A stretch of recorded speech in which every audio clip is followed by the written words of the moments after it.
అందరికీ నమస్కారం. నేను మీ తీన్మార్ మల్లన్న. గతంలో స్థానిక సంస్థల ఎన్నికల్లో తెలంగాణ ప్రాంతంలో కేవలం 2 పిల్లలు ఉంటేనే పోటీ చేయాలి, అంతకంటే తక్కువ ఉండాలి అనేటువంటి నిబంధన ఉండేది. కానీ ఎంతమంది పిల్లలు ఉన్నప్పటికీ కూడా పోటీ చేయడానికి అర్హత కల్పిస్తూ రాష్ట్ర ప్రభుత్వం నిర్ణయం తీసుకుంది.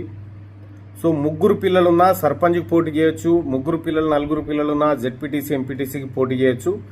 రాష్ట్ర క్యాబినెట్ ఈ నిర్ణయాన్ని తీసుకుంది. రాష్ట్ర ప్రభుత్వానికి అలాగే చాలామంది ప్రజాప్రతినిధులు ఈ మేరకు విజ్ఞప్తి కూడా చేయడం జరిగింది. వారందరికీ ఇదొక శుభవార్త. తెలంగాణ రాష్ట్ర ప్రభుత్వం ఈ విధానపరమైనటువంటి నిర్ణయం తీసుకోవడంతో ఆ ప్రభుత్వానికి కూడా ధన్యవాదాలు తెలియజేస్తాను. అందరికీ నమస్కారం. నేను మీ తీన్మార్ మల్లన్న.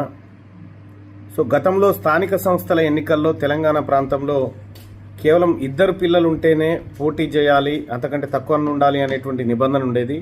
కానీ ఎంతమంది పిల్లలు ఉన్నప్పటికీ కూడా పోటీ చేయడానికి అర్హత కల్పిస్తూ రాష్ట్ర ప్రభుత్వం నిర్ణయం తీసుకుంది.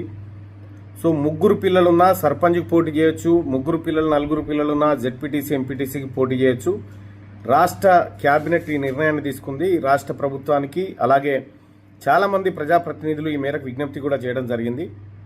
వారందరికీ ఇదొక శుభవార్త. తెలంగాణ రాష్ట్ర ప్రభుత్వం ఈ విధానపరమైనటువంటి నిర్ణయం తీసుకోవడంతో ఆ ప్రభుత్వానికి కూడా ధన్యవాదాలు తెలియజేస్తాను.